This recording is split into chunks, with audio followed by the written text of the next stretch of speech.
자, 네? 자, 경우수 문제를 틀리는 첫 번째 이유는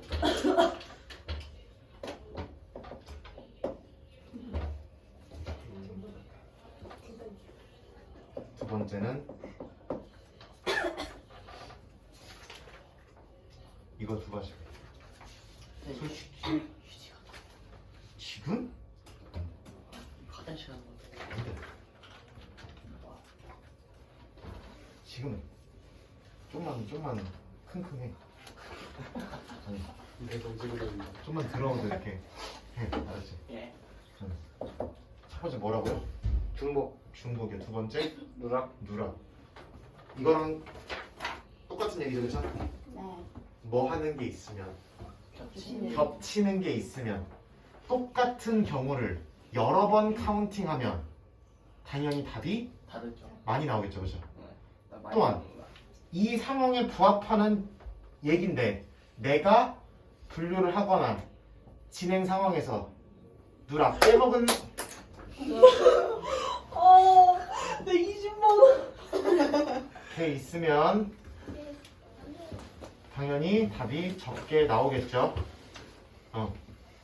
여러분들이 저 상황에 대한 분석을, 질문에 대한 대답을 올바르게 했다는 가정 하에는 결국 이 두 가지가 제일 큰 문제겠죠.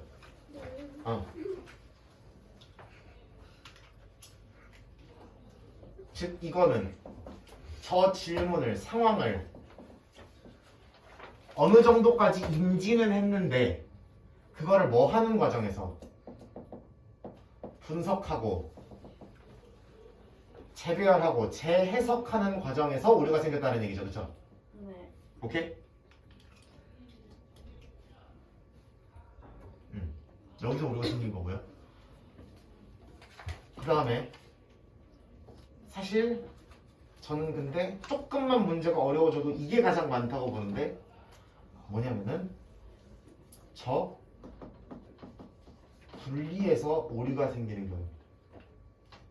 오류라기보다는 저 분리를 함에 있어서 그러면은 어떻게 상황을 분석해 어떻게 이 문제를 세부적인 작은 질문으로 바꿔야 이 상황을 효과적으로 분석할 수 있느냐, 대답할 수 있느냐가 중심인 거잖아, 그치? 그러면 근데 이 문제에서는 이렇게 하는 게 맞고 근데 문제가 토시 하나만 바뀌었는데 전혀 다른 방향으로 분석하는 게 훨씬 간편하고 간단한 경우가 많아요.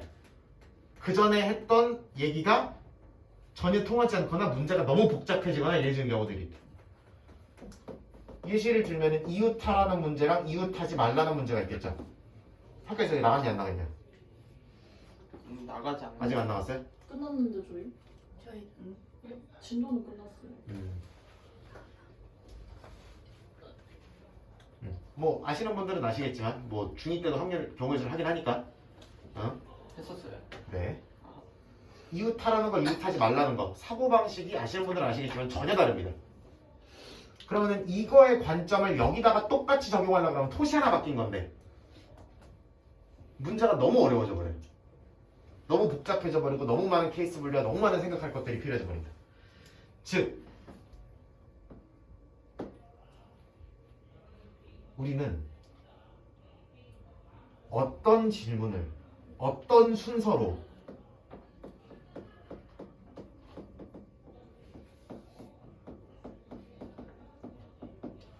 던질 것인가에 대한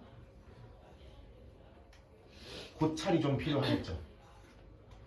저랑 여러분들이 보실 거는 세부적인 문제를 어떻게 푸느냐를 통해서 결국에는 이것도 이거지만 이건 곧 이번에 얘기했던 분류 과정에서 오르는 얘기고 그죠? 결국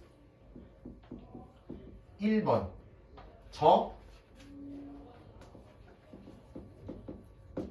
분리 과정에서의 오류를 분리 과정에서 어떻게 생각하는 방향이 가장 효과적인가, 가장 여러분들이 쉽게 판단할 수 있을까를 같이 고민을 하실 거예요. 경우에서 문제는 순전히 경험이고요. 경험을 많이 한 사람이 당연히 유리할 수밖에 없습니다. 많은 상황, 많은 질문을 겪어보신 사람이 압도적으로 유리할 수밖에 없고요. 하나라도 더. 그래서 그런 부분을 조금 인지해 주셨으면 좋겠고.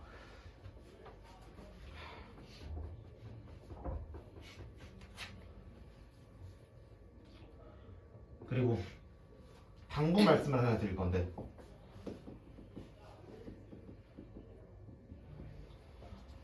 경우에서 문제는 아까도 얘기했듯이 이 분리라는 게 특히 문제가 충분히 복잡하지 않은 경우에는 저렇게 케이스 분류를 하는 방법, 상황을 저렇게 분리하는 방법이 사람에 따라서 여러 가지로 갈릴 수가 있습니다. 이 사람은 이렇게 설명해. 맞아요. 논리적으로 오류가 없어. 답이 잘 나와. 근데 이 사람은 이렇게 갔다가 저렇게 갔다가 저렇게 간대. 이렇게까지 해야 돼? 근데 답은 맞아. 논리적으로 오류는 없어. 답은 맞아. 이 사람은 또 말도 안 되게 이렇게 막 난리를 쳐요. 사람마다 설명하는 방식이 어떨 수 있어. 똑같은 문제도 전혀 접근이 다를 수가 있어요. 예를 들어 색칠 문제인데 구역을 먼저 구역한테 물어볼 수도 있고 색깔한테 물어볼 수도 있고 색깔의 배치부터 신경 쓴 다음에 뭐 색깔을 배치한다, 구역을 배치한다, 별의별 관점이 다 있을 수 있어. 사람을 안 치는 문제야? 그럼 사람을 먼저 배치할 수도 있고 좌석을 먼저 좌석이 누구 앉을 자리, 누구 앉을 자리, 누구 앉을 자리 먼저 구별한 다음에 안 치고 할 수도 있고 사람한테 먼저 물어봐서 너 어디 앉을래, 어디 앉을래, 어디 앉을래 할 수도 있고 그런 식으로 접근하는 순서, 방법이 사람마다 다를 수 있고 문제마다 다를 수 있고 똑같은 문제의 해설지 안에서도 이 문제는 이렇게 풀었다가 밑에는 저렇게 풀었다가 이거는 이렇게 풀었다가 이래요. 그러니까 여러분들에게 필요한 거는 결국 여러분만의 지조와 일관성이 필요하십니다. 나는 경우의 수 문제를 어떻게 접근할 것이고 어떤 방식으로 해결할 것이다. 나는 이렇게 생각하는 게 쉽더라. 라는 어떤 일관성이 깔려 있어야지만 여러분들이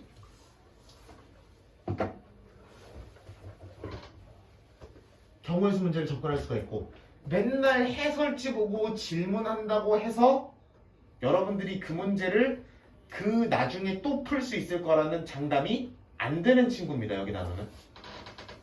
그러니까 내가 설명해. 내가 이렇게 어떤 관점으로 쫙 설명을 해. 한 놈은 죽어도 이해가 안 되고요. 한 놈은 너무 완벽하게 이해가 돼요. 그게 가능합니다. 내가 500년 설명해서 안 되는 애를 갑자기 예를 들어 이렇게 비교해서 미안해요. 예를 들어 희지가 내가 한 500번을 똑같이 설명하는데 여기를 못해. 내가 3가지 막 들면서 하는데 못해. 근데 예를 들어 뭐 지민이가 그냥 이거 이렇게 하면 되잖아. 그럼 희지가 그냥 할 수도 있어요. 어떤 느낌인지 알아요? 그러니까 관점이 하나의 문제도 너무 여러 가지로 갈릴 수 있기 때문에 내가 설명하는 방식이 여러분들에게 한 번에 와닿지 않을 수 있다는 거예요. 나는 그거 하나는 자부심은 있어요.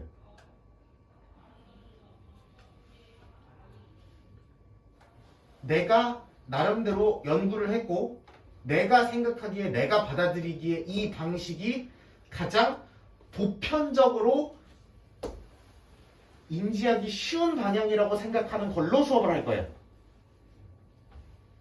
그래서 이 문제는 이 문제의 한정에서는 이렇게 풀어도 쉽지 않아요. 이 문제를 이런 관점으로 볼 수 있잖아요. 있어요. 너무 좋은 생각이에요. 절대 틀린 게 아니야. 오케이? 다만 그냥 나는 나만의 뭐를 위해서 내 수업만의 일관성을 위해서 계속해서 상황을 분석하는 일정의 흐름이 계속 있을 거예요. 내가 문제를 계속해서 칠판에서 보여주고 그럼 여러분들은 그거를 보면서 하나의 일관성을 흐름을 보시면 그걸 캐치하셔서 갖고 가시면 좋겠다 이거예요. 그거를 같이 녹아드시면은 당연히 저와 같이 쉽게 문제를 접근하고 해결하실 수 있을 거고 만약에 여러분들이 뭐 사원 배경 지식도 다르고 생각하는 논리도 다르니까 뭐 다른 사람이 뭐 이렇게 설명을 하던데 저는 이런 일관성이 조금 더 편해요 라고 하실 수 있어요. 그걸 뭐라고 하진 않습니다. 대신에 올바르게만 분리하시고 분류하시면 됩니다. 오케이?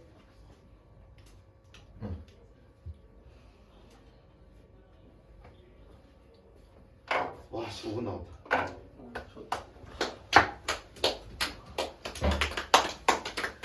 아, 힘들어. 이거 설명한다면 45분 걸리죠, 그죠? 그렇죠. 다음에 설명